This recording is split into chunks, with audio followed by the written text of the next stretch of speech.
Amados irmãos, vamos ouvir nesse instante a pregação da Palavra de Deus. Estamos bem no início de uma série de exposições, em parte, do livro do Apocalipse. Chegamos hoje ao capítulo 1, versículos 4 ao 6, mas nós faremos algumas leituras que estão no livro do Êxodo. Então vamos abrir as nossas Bíblias em Êxodo, capítulo de número 3, e leremos do versículo 13 ao 15.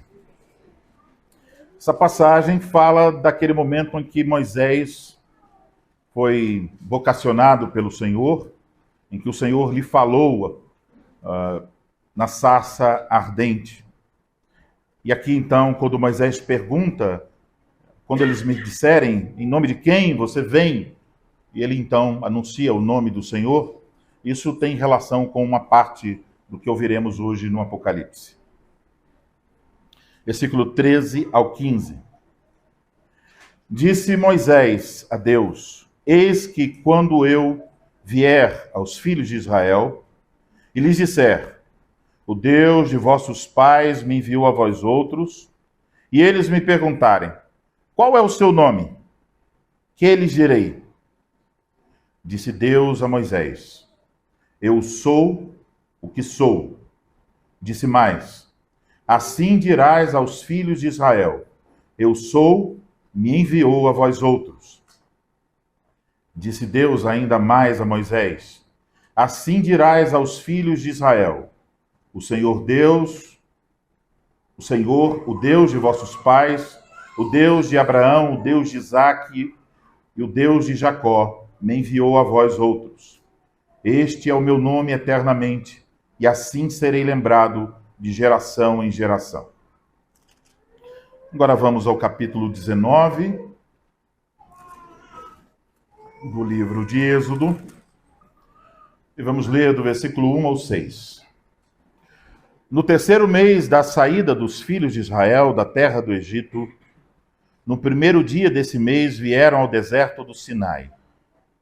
Tendo partido de Refidim, vieram ao deserto do Sinai, no qual se acamparam. Ali, pois, se acampou Israel em frente do monte. Subiu Moisés a Deus, e do monte o Senhor o chamou e lhe disse, assim falarás à casa de Jacó e anunciarás aos filhos de Israel. Tendes visto o que fiz aos egípcios, como vos levei sobre as asas de águia e vos cheguei a mim. Agora, pois, se diligentemente ouvirdes a minha voz e guardardes a minha aliança, então sereis a minha propriedade peculiar dentre todos os povos, porque toda a terra é minha. Vós me sereis reino de sacerdotes e nação santa. São estas as palavras que falarás aos filhos de Israel. Agora vamos ao livro do Apocalipse. Inicialmente faremos a leitura do versículo 1 a 3, sobre o qual já ouvimos no último domingo.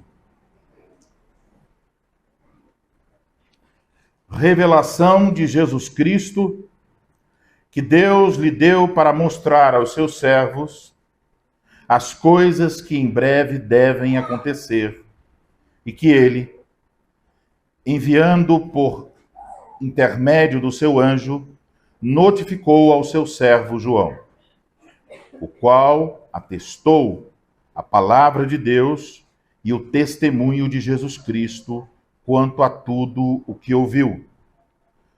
Bem-aventurados aqueles que leem e aqueles que ouvem as palavras da profecia e guardam as coisas nela escritas, pois o tempo está próximo. Agora, o texto da pregação desta noite, especialmente os versículos 4, 5 e 6 do capítulo 1.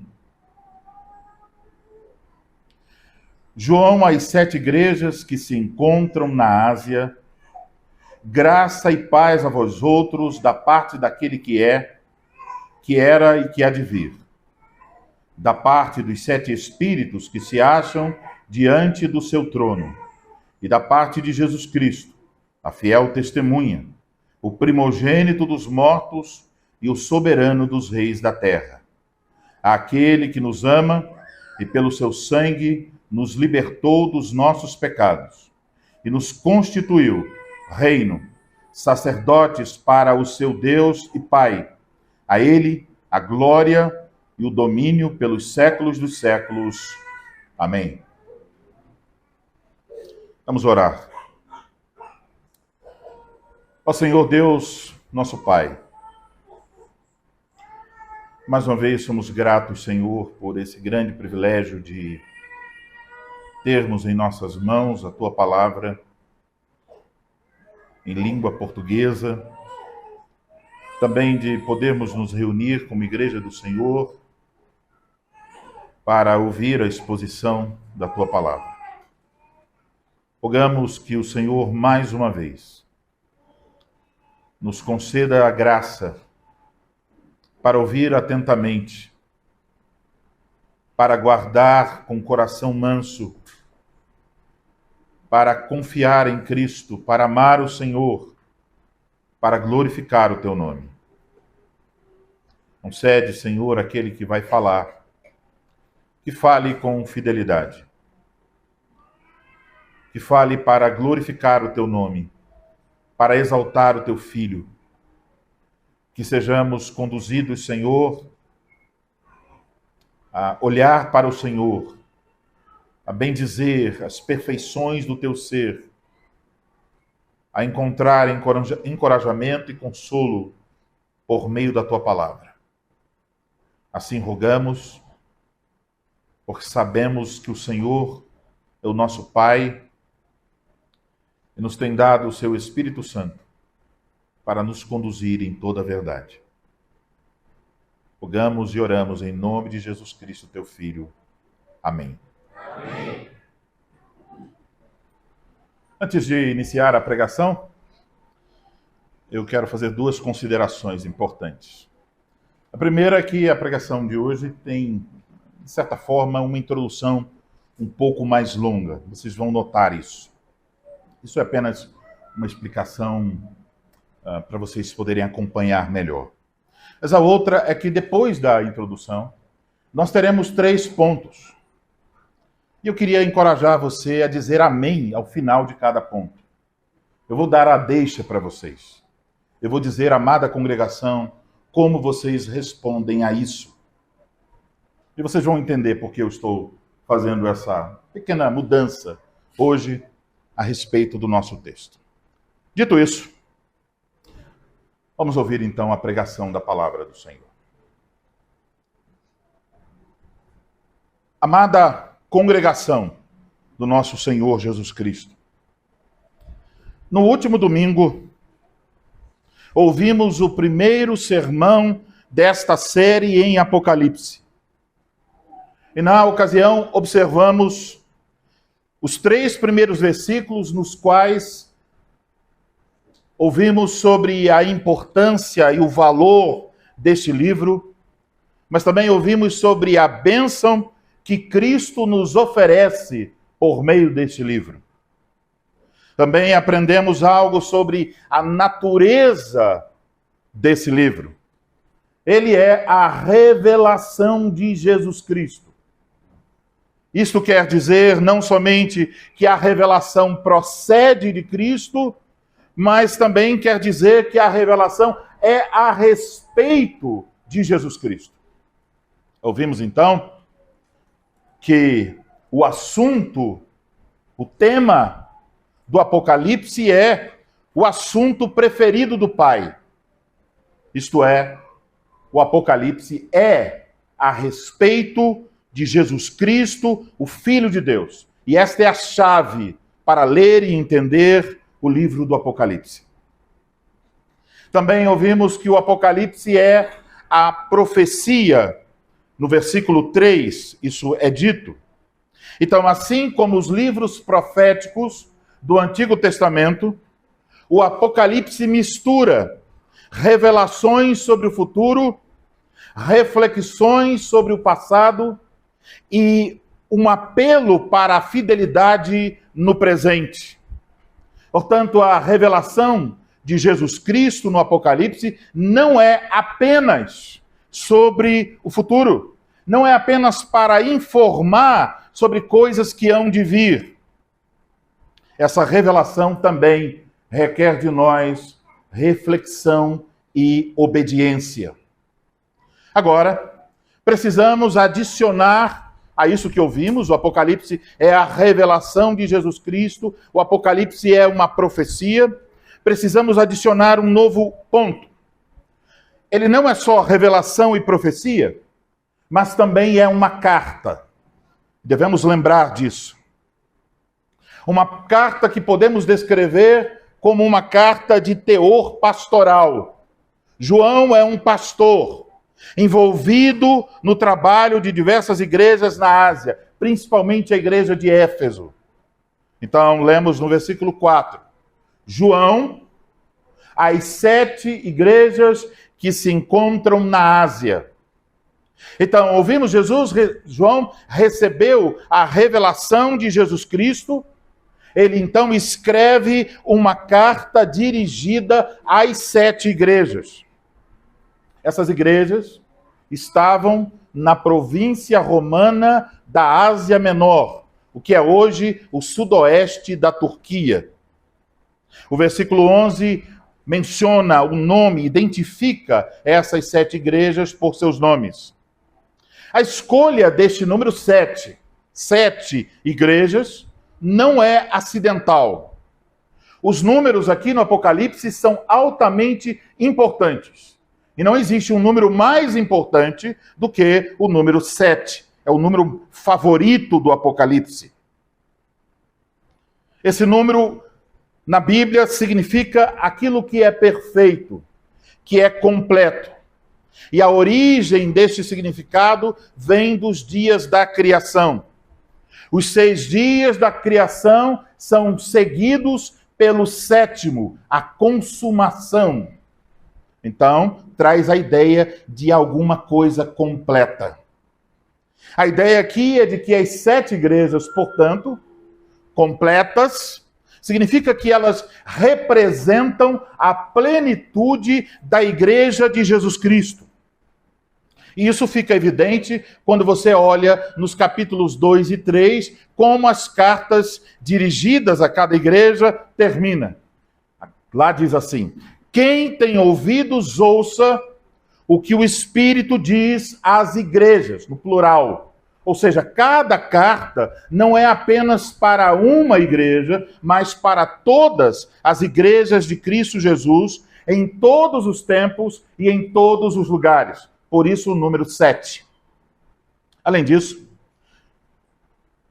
além do que nós já observamos no versículo 3, que faz referência a um leitor realizando uma leitura pública do Apocalipse no culto, aqui encontramos a saudação graça e paz. Indica então que o livro todo é uma carta que deveria ser lida na liturgia das igrejas. Então, não só as 7 igrejas, mas as igrejas de Cristo deveriam ler o livro do Apocalipse. Então, temos esta saudação bem conhecida: graça e paz. Você sabe, graça refere-se ao amor, à misericórdia, ao favor de Deus em prol dos pecadores. Significa que nós recebemos aquilo que não merecemos. Mas também significa que recebemos o contrário do que merecíamos. Merecíamos a ira de Deus, merecíamos a condenação eterna, mas recebemos a vida eterna. Isso é a graça. E graça não é uma coisa que nós precisamos apenas no início da nossa caminhada cristã. Vocês observem, as cartas dos apóstolos sempre começam: graça e paz. A igreja continua precisando de graça e paz. Necessitamos de graça todos os dias das nossas vidas. Agora, a paz refere-se à bênção, à integridade. Em palavras poéticas, paz significa o sorriso de Deus para nós. A paz é uma evidência da graça. Não é possível ter paz sem primeiro ter recebido a graça de Deus. E ao mesmo tempo devemos confessar, todos que recebem a graça certamente receberão a paz. Então, quando olhamos para essas duas palavras, o que temos diante de nós? Temos o Evangelho.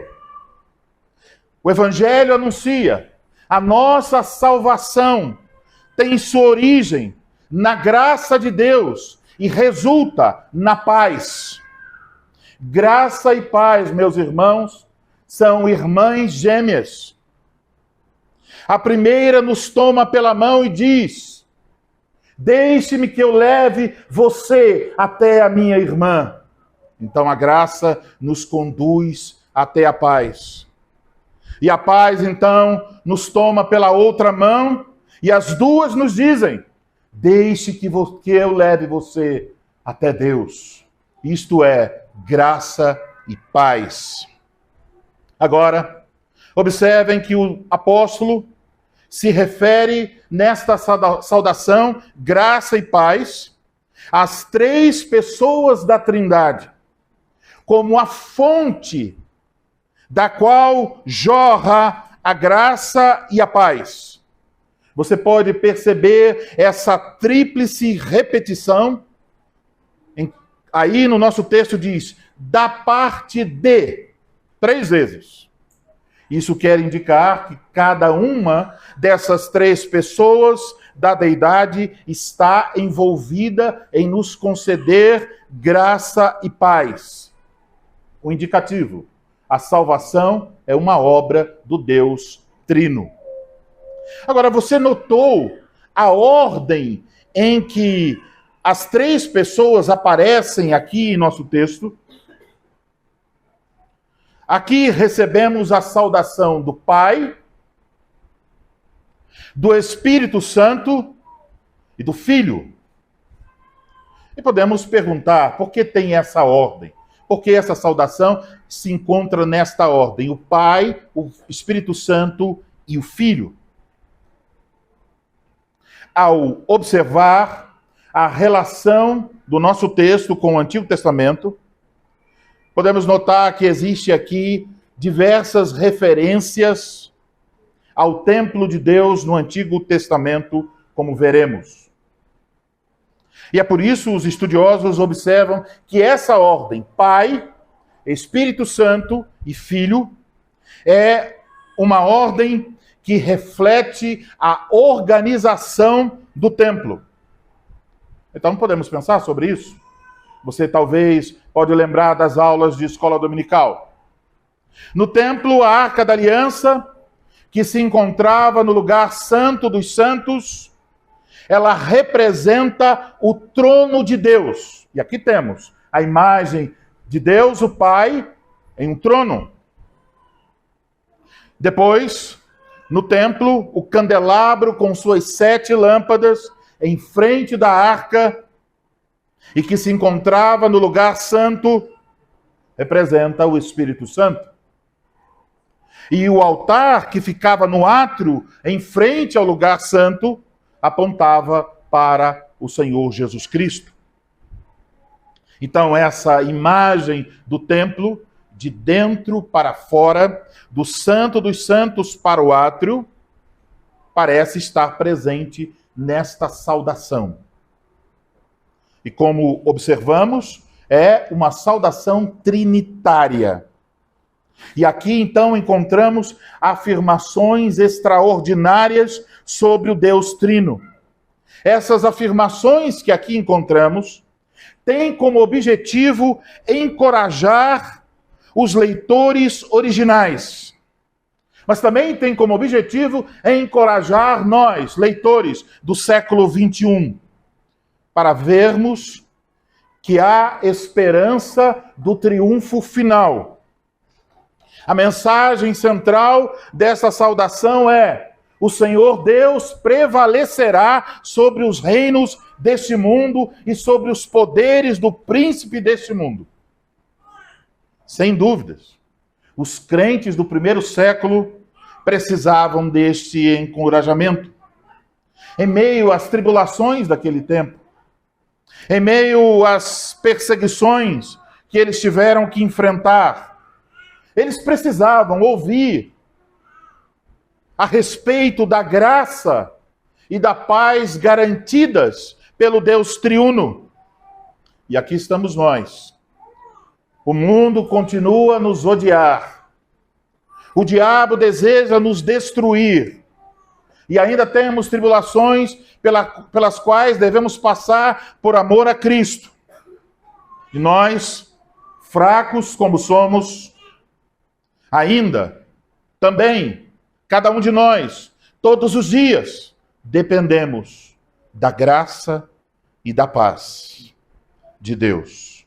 Do Deus que é Pai, que é Espírito Santo e que é Filho. Como podemos desfrutar deste encorajamento aqui ministrado na saudação do livro do Apocalipse? Como podemos nos sentir encorajados? A resposta que surge não nos faz olhar para dentro de nós e encontrar forças em nós mesmos. A saudação, pelo contrário, faz com que nossos olhos saiam da terra e se fixem no trono de Deus. Somos convidados a olhar para a perfeição de Deus o Pai, para a perfeição de Deus o Espírito Santo, para a perfeição do Filho, o Senhor Jesus Cristo. E por isso, então, meus amados irmãos, eu vos anuncio a palavra de Deus nesta noite, sob o seguinte tema: o Deus triuno nos saúda para nos encorajar com sua perfeição. O Deus triuno nos saúda para nos encorajar com sua perfeição. Vamos olhar então, em primeiro lugar, a saudação de Deus, o Pai. Então, em primeiro lugar, Deus o Pai nos é apresentado da seguinte forma: como aquele que é, que era e que há de vir. Esse título aparece outras vezes no livro do Apocalipse. Ele vem do Antigo Testamento.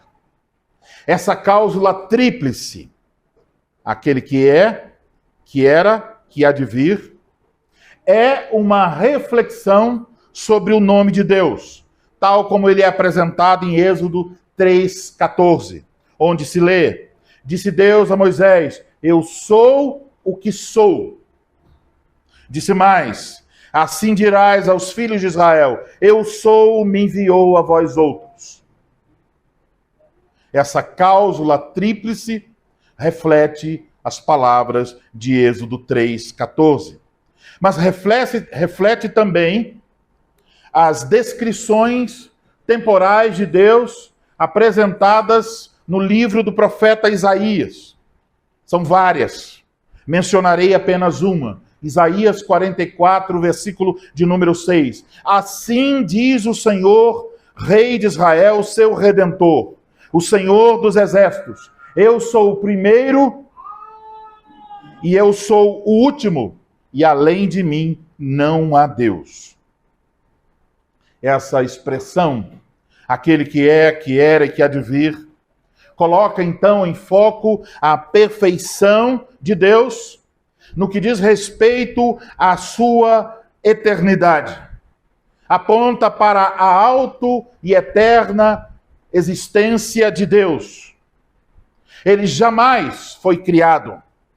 Ele jamais terá fim. Aquele que é, que era e que há de vir, aponta também para a imutabilidade de Deus. Ele é o Deus presente. Ele é o Deus do passado e também do futuro. É o Deus que não muda. Mas além de lermos que Ele é aquele que é, que era e que há de vir, observamos que o texto também se refere a Deus assentado em um trono. Isso aponta para a sua soberania sobre todas as coisas.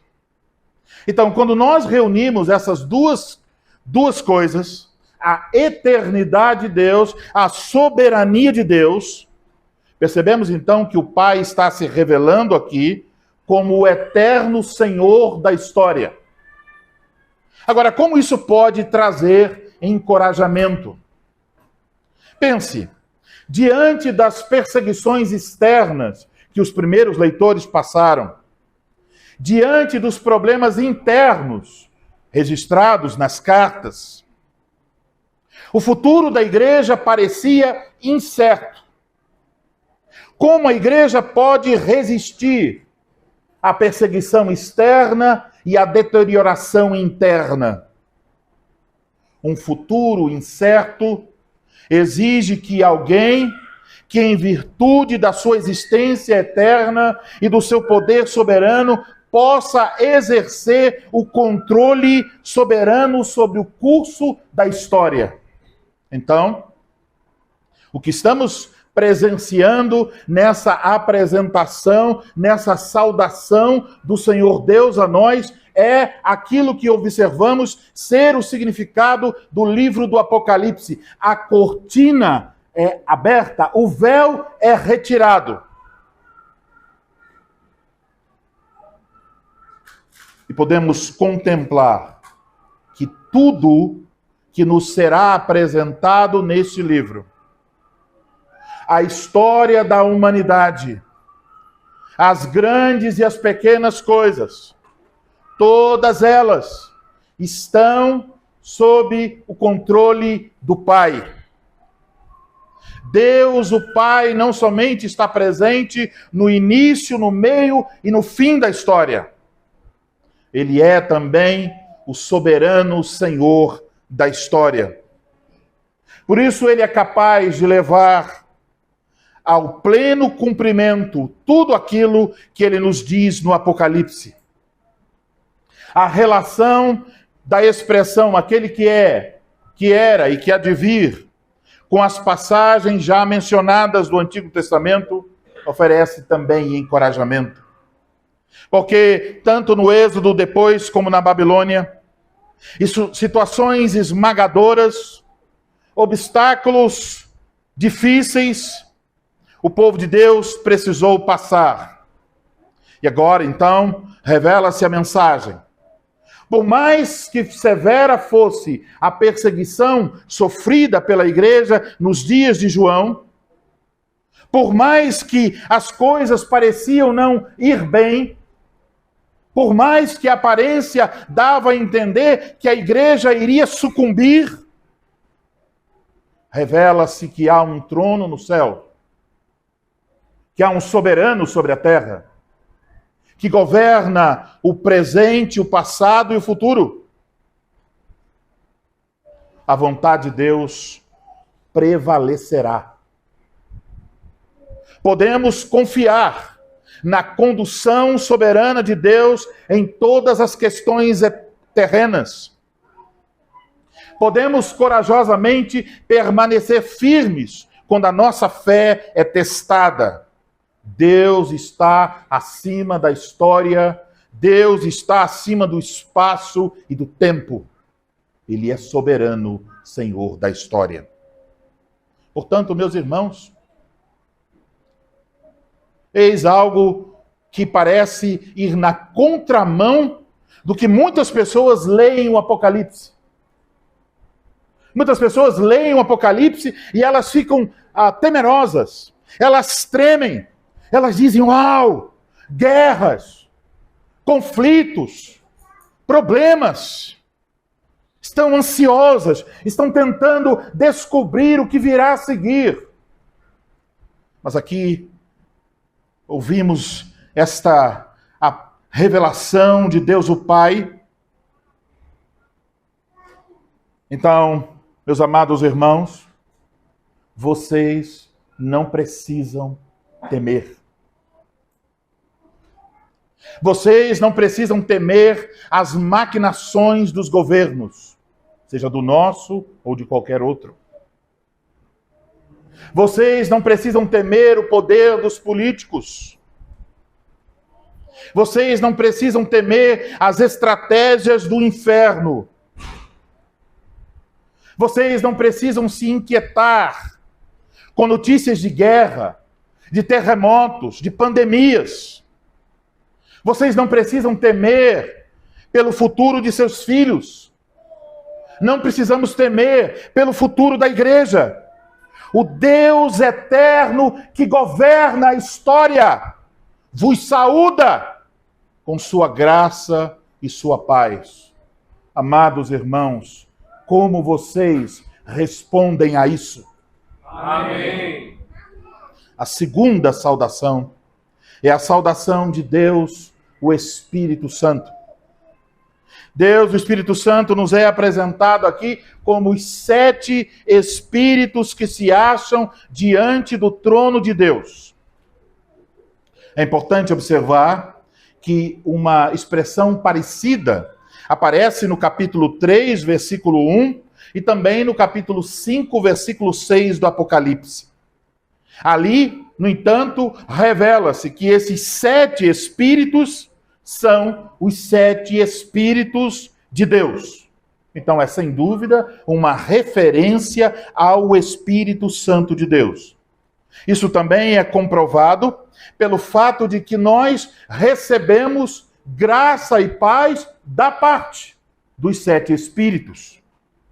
Isso quer dizer que esta saudação vem do Espírito Santo para nós. Apocalipse 4:5 nos diz que diante do trono de Deus ardem 7 tochas de fogo, que são os 7 Espíritos de Deus.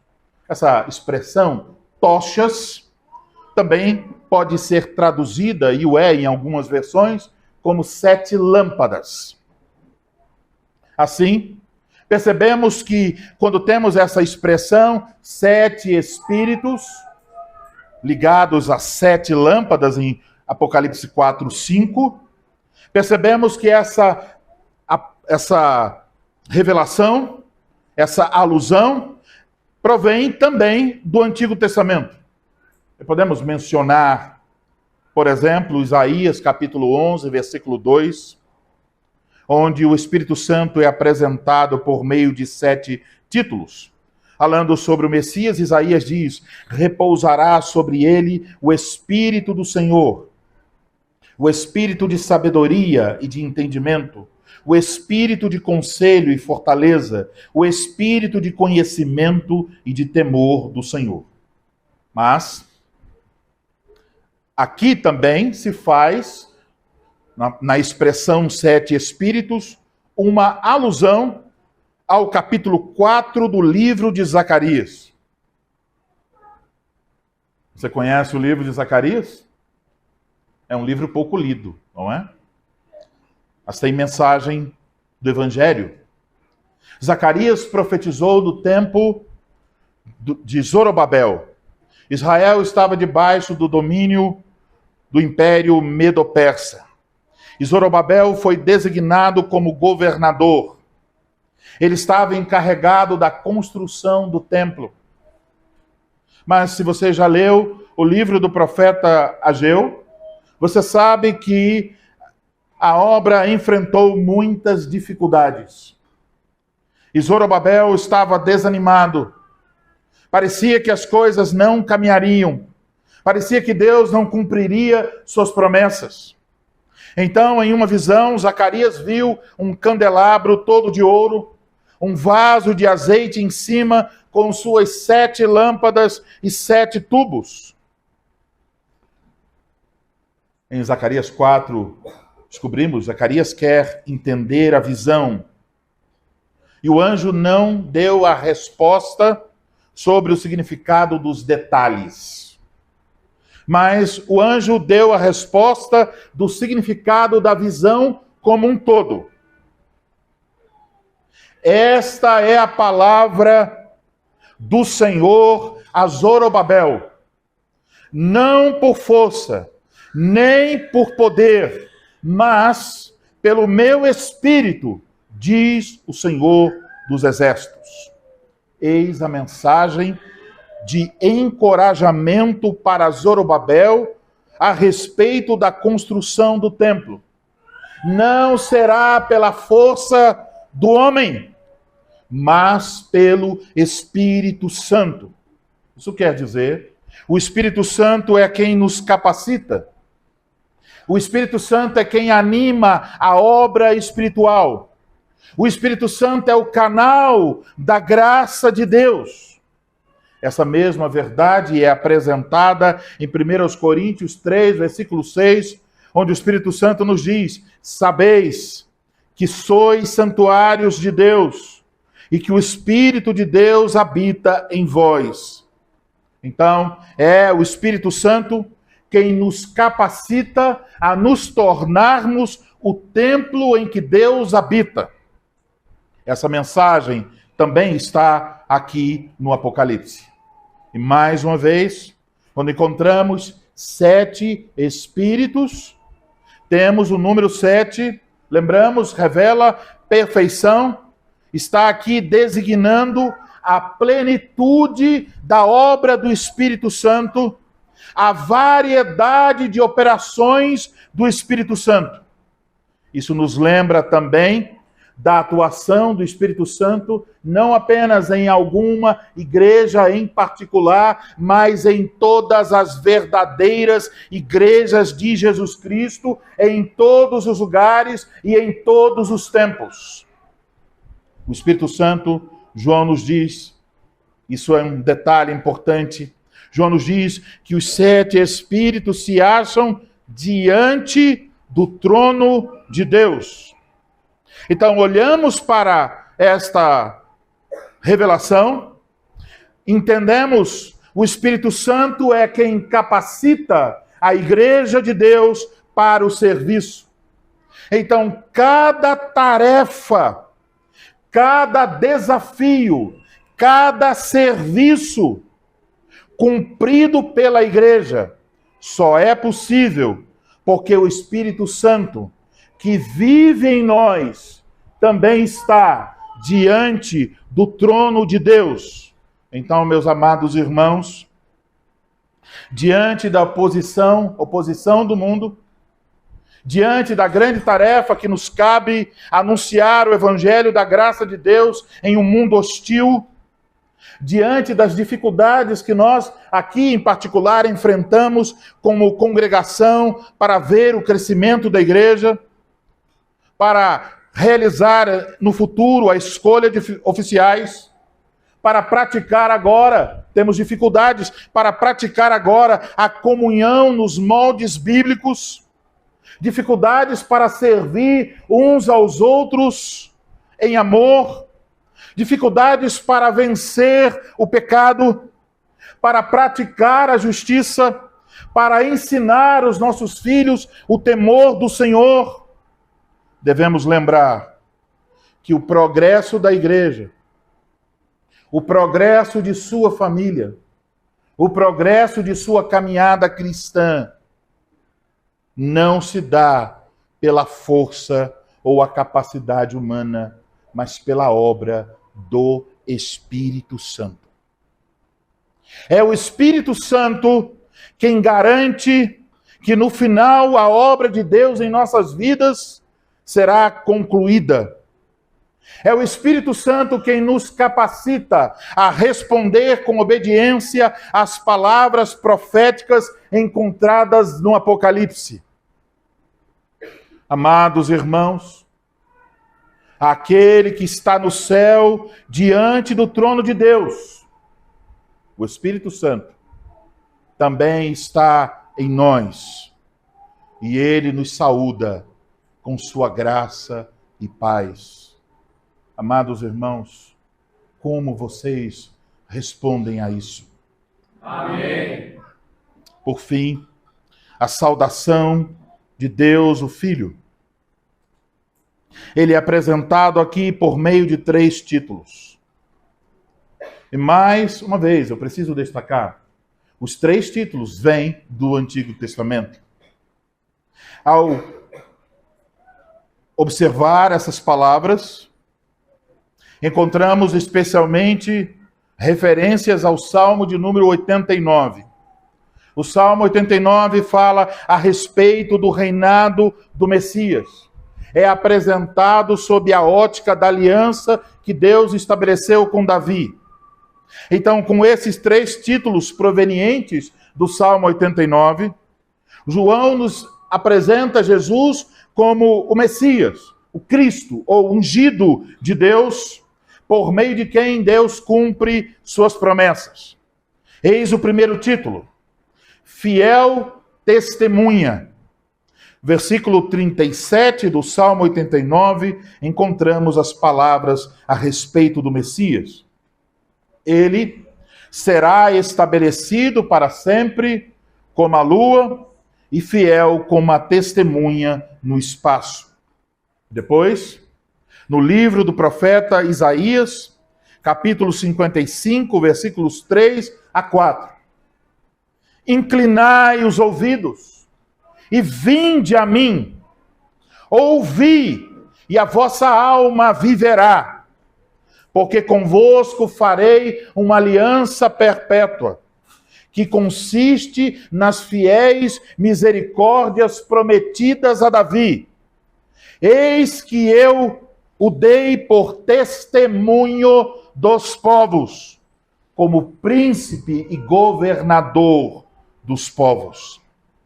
Então, Jesus Cristo é a fiel testemunha. Isso aponta para seu ministério na terra, como Messias, pela sua vida perfeita e sem pecado, pelas suas palavras maravilhosas e por todas as suas obras. Ele mostrou a todos nós o caráter de Deus. Ele deu um testemunho confiável e verdadeiro a respeito do Pai. Ele é a testemunha fiel.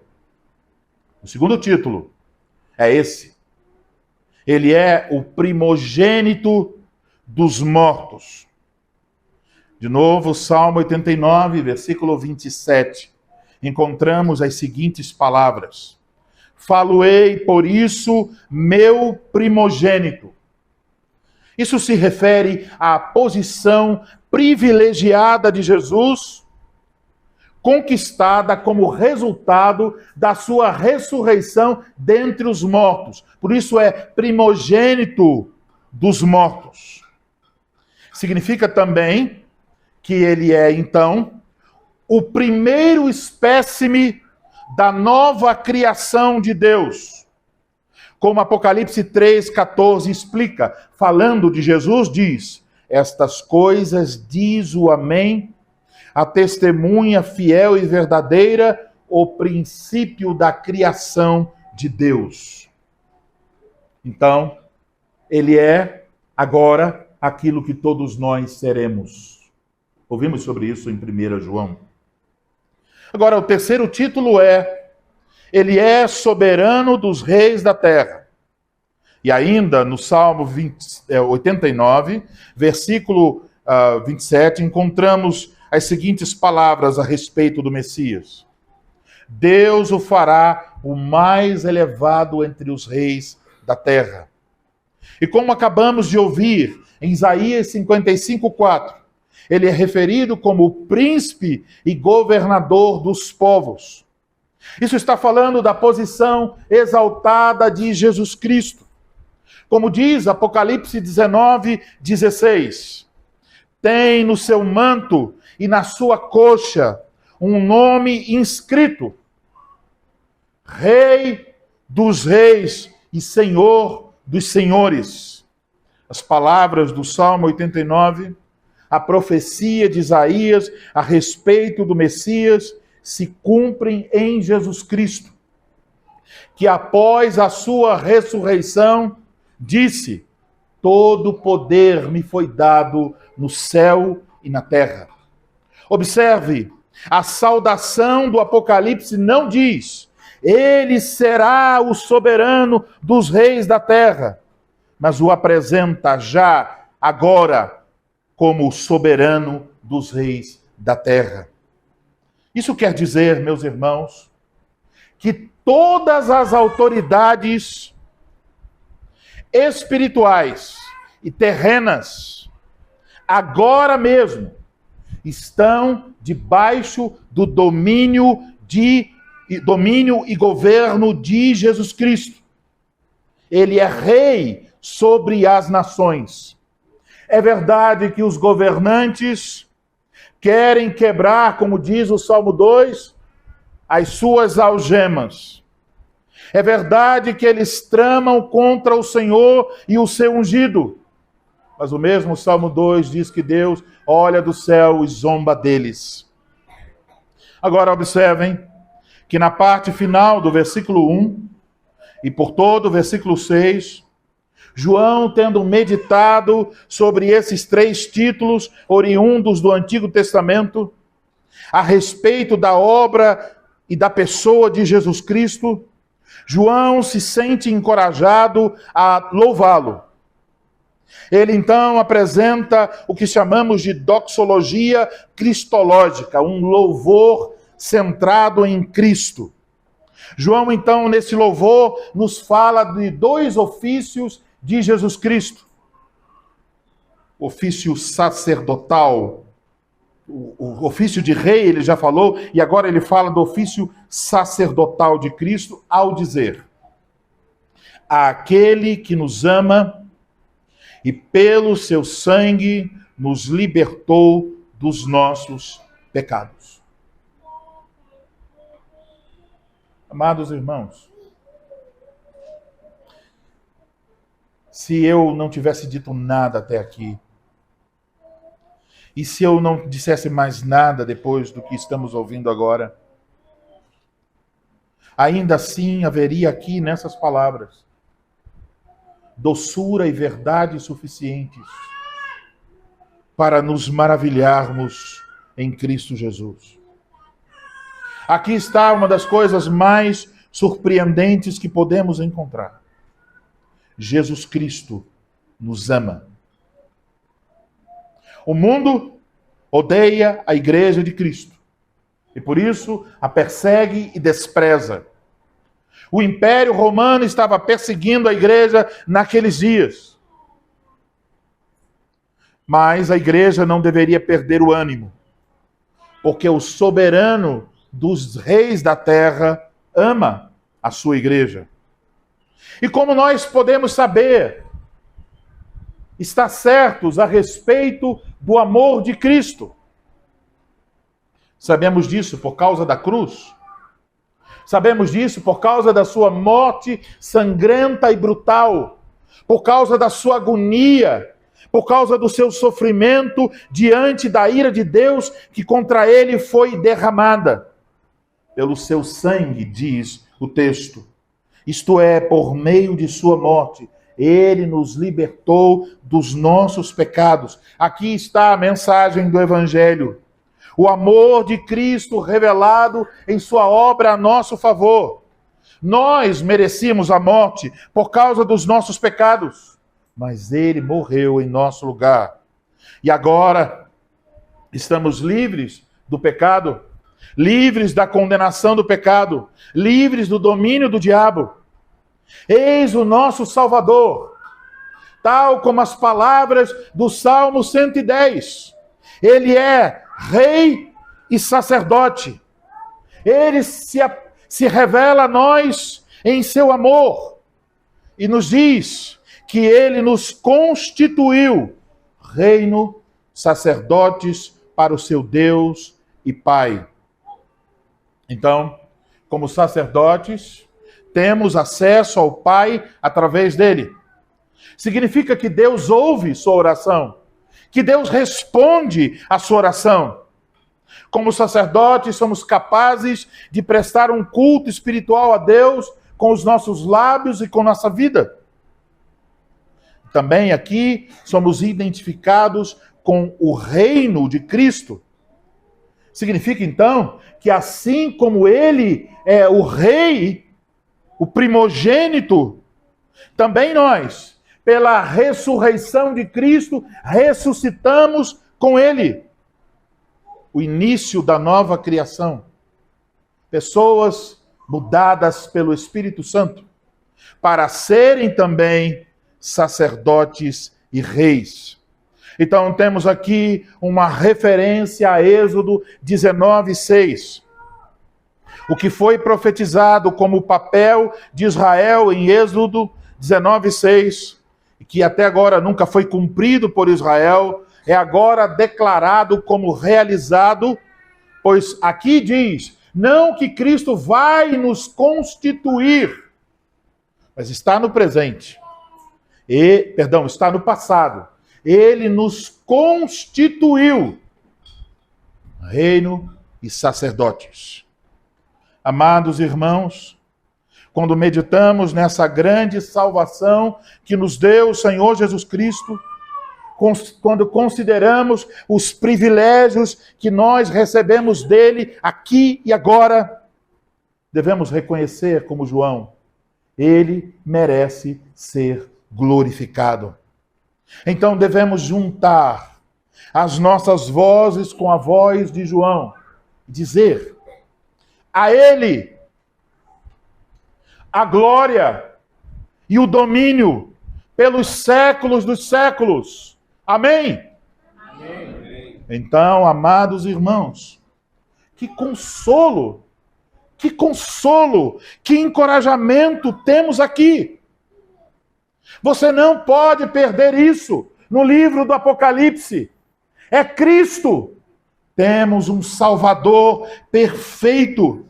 Ele é superior. Ele é suficiente. Ele é maravilhoso. E se você agora imaginar qualquer coisa que você precise, se encontra nele. Então, talvez você se sinta cansado, mas ele dá força. Talvez você se sinta triste, mas ele enche de alegria. Talvez você se sinta desanimado, mas ele nos enche de ânimo. Talvez você se sinta sobrecarregado, mas ele alivia. Você tem a Cristo, então você tem o Rei que é sacerdote. Você tem o Filho de Deus. Você tem a vida. E agora esse Salvador bendito, esse Rei glorioso, esse sacerdote eficaz, essa testemunha verdadeira, se dirige a você e lhe garante mais uma vez o seu amor incomparável e maravilhoso.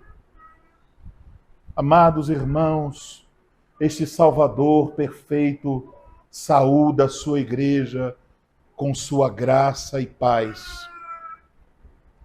Amados irmãos, o que diremos diante de tanta graça e de tanto amor? Diremos a última palavra do nosso texto. Amados irmãos, como vocês respondem à saudação de Cristo Jesus?